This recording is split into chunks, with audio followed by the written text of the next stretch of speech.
Hello everyone, this is Dr. Sheenam Bansal. Today I will discuss this case with you. This is a X-ray showing femoral head fracture. You can see here. You can see there here. You can see the femoral head fracture. So this is a suprafoveal. This is above the fovea. So this is suprafoveal. So we know according to Pipkin's classification that in the one there is infrafoveal, in the two there is suprafoveal, in the three the fracture is associated with neck of femur, in the four there is also acetabular fracture. So here we have this type 2. So this is the X-ray showing Pipkin's type 2 femoral head fracture. This fragment is superiorly displaced. Okay, so we know if there is Pipkin's type 2 and if there is more than 1 millimeter displacement, we do the operative treatment. Okay, so we will do the operative treatment here.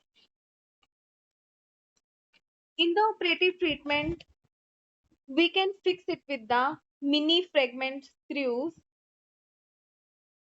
We can fix it with the mini fragment screws. See what happens if there is fracture above the fovea. It means it is involving the weight bearing portion. If it is involving the weight bearing portion, so we cannot do excision. So excision, we cannot do excision. We will fix it with the mini fragment. Okay, mini fragment screws.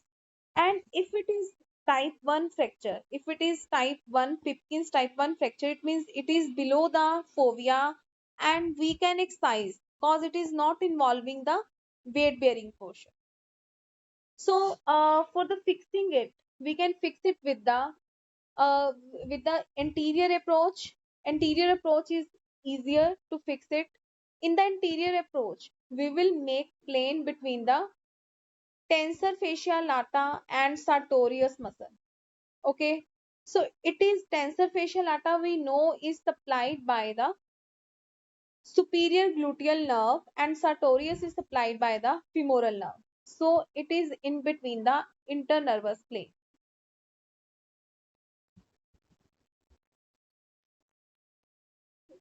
And second approach is Watson-Jones approach, that is the anterolateral approach.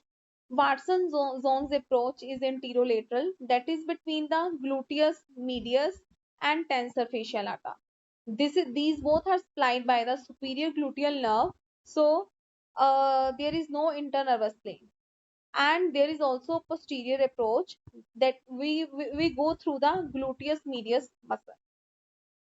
Then we can compare the posterior approach with the anterior approach. In the anterior approach, there is more risk of heterotopic ossifation, but in the posterior approach, there is more risk of the avascular necrosis.